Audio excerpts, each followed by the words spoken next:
Hello guys, welcome to my YouTube channel. কেমন আছো তোমরা? এখন আমরা কথা বলবো হচ্ছে ইন্ডিয়ান এবং ইন্টারন্যাশনাল সিনেমার অনেকগুলো আপডেট নিয়ে। চলো ভিডিওটা শুরু করা যাক। সব থেকে প্রথম যেটা আপডেট সেটা হচ্ছে SMB 29 নিয়ে, যেটা মহেশবাবু এবং এস এস রাজমৌলির আপকামিং সিনেমা। শোনা যাচ্ছে এই সিনেমার টাইটেল নাকি গোল্ড হতে পারে। ইয়েস, এরকম একটা নাম উঠে এসছে, আপডেট উঠে এসছে যে এই সিনেমার টাইটেল মেবি গোল্ড হতে পারে, GOLD গোল্ড। দেখা যাক এই টাইটেলটা কনফার্ম হয় নাকি। এই টাইটেলটা অ্যাকচুয়ালি ইটসেলফ একটা ভালো টাইটেল, খুবই ছোট, সবাই খুব সহজে কানেক্ট করতে পারবে, খুব মনে রাখতে পারবে। দেখা যাক এই টাইটেলটাই অফিসিয়াল কনফার্মেশন আসে নাকি। আজকের পরের যেটা আপডেট সেটা হচ্ছে আমাদের কালকিকে নিয়ে। তো কালকি ফাইনালি বক্স অফিসে 1100 কোটি টাকা কালেকশন করে ফেলেছে। ইয়েস, প্রডিউসারদের তরফ থেকে এই পোস্টারটা ছাড়া হয়েছে 1100 কোটির, যে এই ফিল্মটা এখন 1100 কোটি টাকা টপকে গেছে। দেখা যাক এই ফিল্মটা KGF 2 এর রেকর্ড ভাঙতে পারে নাকি, জওয়ানের রেকর্ড ভাঙতে পারে নাকি, এটাই দেখার বিষয়। দেখা যাক কি হয়। আজকে নেক্সট যেটা আপডেট সেটা হচ্ছে ববি দেওয়ালকে নিয়ে। তো দেবরা ফিল্মে, যেটা মানে হচ্ছে জুনিয়র এনটিআর আপকামিং সিনেমা, যাতে আমাদের সাইফ আলি খান মেন ভিলেন আছে, তার পাশাপাশি জাহ্নবী কাপুরেতে ফিমেল লিড হিসেবে আছে। এই ফিল্মে নতুন অ্যাডিশন কাস্টিং হচ্ছে আমাদের ববি দেওয়াল। ইয়েস, ববি দেওয়ালকেও আমরা এই সিনেমাতে একটা ভিলেনের চরিত্রে দেখতে পেতে চলেছি। এবার হয়তো সে হয়তো সেকেন্ড ভিলেন হতে পারে, কারণ সাইফ আলি খান তারা আমরা জানি সে এখন মেন ভিলেন।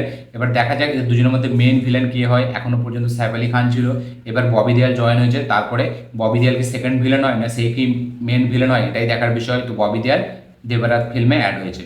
আজকে নেক্সট যেটা আপডেট সেটা হচ্ছে আমাদের টেক্কা থেকে, বাংলার আপকামিং সিনেমা টেক্কা, স্টারিং দেব, রুক্মিণী, ডিরেক্ট করেছে সৃজিত মুখোপাধ্যায়। তো এই সিনেমাটি পুজোতে আসবে আমরা সকলে জানি, এবং এই সিনেমার যে প্লটটা সেটাও কিন্তু ওই মানে দুর্নীতি নিয়ে, চাকরি, বেকারত্ব, এইসবের একটা সোশ্যাল ইস্যুর ওপর এই সিনেমাটি বানাচ্ছে দেব। এর আগেও সে প্রধানের মতো সিনেমাতে সেই সব দেখিয়েছে, সে বরাবরই তার সিনেমা একটা সোশ্যাল মেসেজ থাকে। তো এই সিনেমাটা তো একটা এই দুর্নীতি, আমাদের যে মানে পশ্চিমবঙ্গের যে দুর্নীতি বা বলা যায় চাকরি ফাকরি নিয়ে যেসব হচ্ছে এখন এখন যে কারেন্ট সিচুয়েশান, সেই সব নিয়ে এই ফিল্মটা তুলে ধরতে যাচ্ছে দেব। দেখা যাক এই ফিল্মটা কীরকম কী রেসপন্স জেনারেট করতে পারে। আজকে নেক্সট যেটা আপডেট সেটা হলো সিটাডেলকে নিয়ে। রাজেন ডিকের আপকামিং শো মানে সিরিজ, যেটার নাম হচ্ছে সিটাডেল হানিবানি, যাতে আমরা বরুণ ধাবান এবং সামান্তাকে দেখতে পেতে চলেছি। এই যে সিরিজটির এটার অফিসিয়াল আপডেট আসতে চলেছে 1 তারিখ। ইয়েস, আগস্ট মাসের 1 তারিখ এর অফিসিয়াল আপডেট আমরা দেখতে পেতে চলেছি। রাজেন ডিকে কালকে একটা পোস্ট করে জানিয়ে দিয়েছে যে 1 তারিখ এই সিনেমার, এই সিরিজের একটা অফিসিয়াল মানে কিছু একটা প্রমোশন আসবে। এবং যেরকম শোনা যাচ্ছে এই সিরিজটা নাকি 2025-এর আমরা এই সরি 2024-এর নভেম্বরে আমরা দেখতে পেতে চলেছি, এরকম আপডেট উঠে আসছে। এবার এক্স্যাক্টলি যে ডেটটা সেটাই অ্যানাউন্সমেন্ট করবে হচ্ছে আগস্ট মাসের 1 তারিখে রাজন দিকে। দেখা যাক সেই ডেটটা কবে হয় এবং এই সিরিজটা টিজার ট্রেলার আমরা কতদিন পর আরও দেখতে পাই। আজকে নেক্সট যেটা আপডেট সেটা হচ্ছে রণবীর সিংকে নিয়ে। তো রণবীর সিং সে আদিত্য ধারের সাথে একটি সিনেমা বানাচ্ছে, যে এই সিনেমাটা একটা র এজেন্টের ওপর বেস্ট করে বানানো একটি সিনেমা হবে। এই সিনেমাটাকে ব্যাক করেছে Jio studio. Yes, Jio studio এই সিনেমাটাকে ব্যাক করেছে। এবার এই সিনেমাটা একটা ট্রু স্টোরির ওপর বেস্ট হবে। এখানে যে রণবীর সিংয়ের যে ক্যারেক্টারটা সেটা একটা পাঞ্জাবি ক্যারেক্টার হতে চলেছে। দেখা যাক এই ট্রু স্টোরিটা কতটা সুন্দরভাবে প্রেজেন্ট করে আদিত্য ধার। এবং আদিত্য ধার সে সবসময় একটা ন্যাশনাল ইস্যুর উপর মানে ন্যাশনালিজমের উপর একটা সিনেমা বানায়, যেটা সবসময় একটা মানে পুরো একটা ন্যাশনাল ব্যাপার থাকে তাতে। তো দেখা যাক এই ফিল্মটা সে কীরকম কী বানায় এবং এটা কতটা মানে দেশ জুড়ে এই সিনেমাটিকে করা হয়, এটাই দেখার বিষয়। দেখা যাক কী হয়। আজকে নেক্সট যেটা আপডেট সেটা হচ্ছে আমাদের ডেডপুল অ্যান্ড উলভারিনকে নিয়ে, হলিউডের ফিল্ম, যেটা আজকে রিলিজ হয়ে গেছে।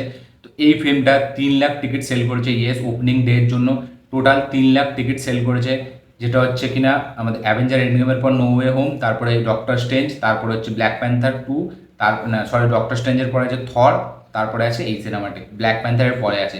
3 লাখ টিকিট সেল করেছে। দেখা যাক এই ফিল্মের first day box office collection কীরকম আছে। আজকে নেক্সট যেটা আপডেট সেটা হচ্ছে বালাকৃষ্ণাকে নিয়ে, সাউথের অ্যাক্টর বালাকৃষ্ণা।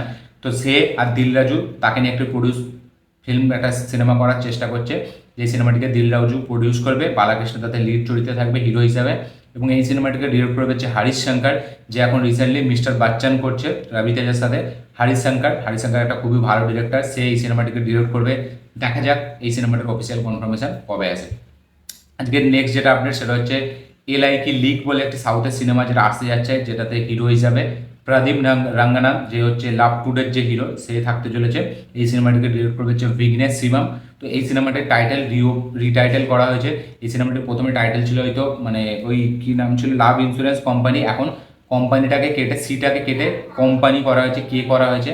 দেখা যাক এই ফিল্মটা কীরকম হয়। এবং এই ফিল্মটা একটা সোশ্যাল মিডিয়ার মানে ক্রেটার করে এই সিনেমাটিকে বানানো হবে, ফোনের অ্যাপ ট্যাপ এইসব নিয়ে, যেরকম আমরা লাভ টুডে দেখেছিলাম সেই ফিল্মটার মতোই এই ফিল্মটারও কনসেপ্ট হতে চলেছে। দেখা যাক প্রদীপ রাঙ্গানাথান এই কনসেপ্টের উপর ফিল্ম করে এইবারেও এই ফিল্মটা হিট দিতে পারে নাকি, এটাই দেখার বিষয়। দেখা যাক কী হয়। আজকের নেক্সট যে আপডেটগুলো সেটা হচ্ছে আমাদের প্রথম আপডেটটা হচ্ছে আমাদের বাংলা থেকে, যেটা হচ্ছে বাংলা একটি সিনেমা এসবিএফ সে পুজোতে আনার প্ল্যান করেছিল, যে সিনেমাটা একটা সাউথের সিনেমার রিমেক, মালায়ালাম সিনেমার। সেই সিনেমাটাতে আমরা প্রসেনজিৎ এবং অনির্বাণকে আবার একসাথে দেখতে পেতে চলেছি। সিনেমাটিকে ডিরেক্ট করার কথা ছিল রাহুল মুখোপাধ্যায়, যে কিনা কিসমিস খ্যাত ডিরেক্টর।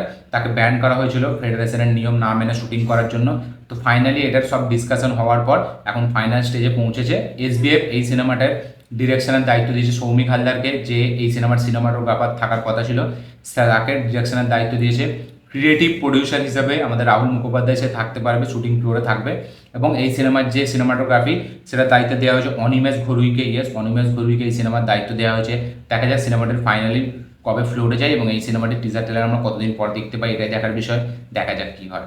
আজকে নেক্সট যেটা আপডেট সেটা হচ্ছে ভেদা ফিল্ম থেকে, যেটা হচ্ছে 15ই আগস্ট আপকামিং একটি সিনেমা, যাতে আমরা জন এব্রাহিমকে লিড চরিত্রে দেখতে পেতে চলেছি। তার পাশাপাশি সারবারি ওয়াগো আছে। এই সিনেমাটিকে ডিরেক্ট করেছে হচ্ছে নিখিল ভাট, যে এর আগে বাটলা হাউসের মতো সিনেমা ডিরেক্ট করেছে জন আব্রাহামকে নিয়ে। এই সিনেমাটি সিবিএফসিতে এখনও প্রবলেমে ফেঁসে আছে, এই সিনেমাটিকে ক্লিয়ারেন্স এখনও দেওয়া হয়নি। তারা জুন মাসেই এটার জন্য করেছিল, ঠিক আছে, কিন্তু সিবিএফসিতে সেন্সার বোর্ডে কিছু প্রবলেম ইস্যু তারা ফেস করছে, তাই জন্য তারা একটা লেটারও জারি করেছে সোশ্যাল মিডিয়ায়। তো যার জন্য তারা মানে ফ্যান্সদের কাছ থেকে তারা মানে ওই সাপোর্ট চাইছে, বাকি আরও যারা আছে তারা সাপোর্ট চাইছে তাদের। তো দেখা যাক এই ফিল্মটা ফাইনালি ক্লিয়ারেন্স পায় নাকি এবং 15ই আগস্ট রিলিজ করতে পারে নাকি, এটাই দেখার বিষয়। দেখা যাক কী হয়। আজকের লাস্ট যেটা আপডেট, আজকের লাস্ট দুটো যেটা আপডেট সেটা হচ্ছে একটা হলিউড থেকে নেটফ্লিক্সের একটি সিনেমা আসতে চলেছে, যেটা হচ্ছে পিকি ব্লাইন্ডারের ওপর, যেটা হচ্ছে পিকি ব্লাইন্ডার যে সিরিজ তার উপরে একটি সিনেমা আসতে চলেছে। যেই সিনেমাতে আমরা কিলিয়ান মার্ফিকে দেখতে পেতে চলেছি লিড চরিত্রে, এবং এই সিনেমার নায়িকা হিসেবে শোনা যাচ্ছে যে এখন অফিসিয়ালভাবে বলা যায় অলমোস্ট কনফার্ম, সেটা হচ্ছে রেবেকা ফার্গুসন, যে হচ্ছে মিশন ইম্পসিবলের নায়িকা। ডিউন সিনেমায় আপনারা তাকে দেখেছেন, রেবেকা ফার্গুসন, তাকে আমরা এই সিনেমার নায়িকা হিসাবে দেখতে পেতে চলেছি। এই আপডেটটা এর আগেও উঠে এসেছিল।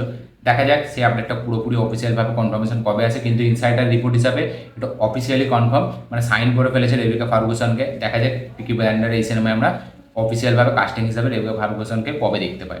আজকে লাস্ট যেটা আপডেট সেটা হচ্ছে মধুর ভান্ডেকার, যে হচ্ছে ফ্যাশন মুভির ডিরেক্টর। 2008 সালে একটি সিনেমা এসেছিল বলিউডে, প্রিয়াঙ্কা চোপড়া এবং কঙ্গনা রানাওয়াত ছিল। তো সেই সিনেমার সিকুয়াল আনতে চলেছে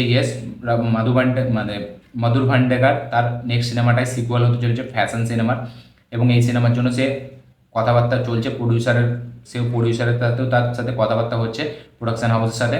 তার পাশাপাশি একটা ওটিটি ডিল নিয়ে এসছে, একটা ওটিটি মানে ওটিটি চ্যানেল। তারা বলছে এই সিনেমাটাকে সিনেমা নয় সিরিজ বানানোর জন্য। এবার মধুর ভান্ডারকার সে প্ল্যান করছে এটাকে সিনেমা বানাবে না সিরিজ বানাবে। দেখা যাক যদি সিরিজ হয় সেটা কোন মানে ওটিটি চ্যানেলে আমরা দেখতে পাই, কোন ওটিটি প্ল্যাটফর্ম সেটাকে করে, এবং তার পাশাপাশি এই সিনেমাটা যদি সিনেমা হয় সেটাকে কে প্রডিউস করে এটাই দেখার বিষয়।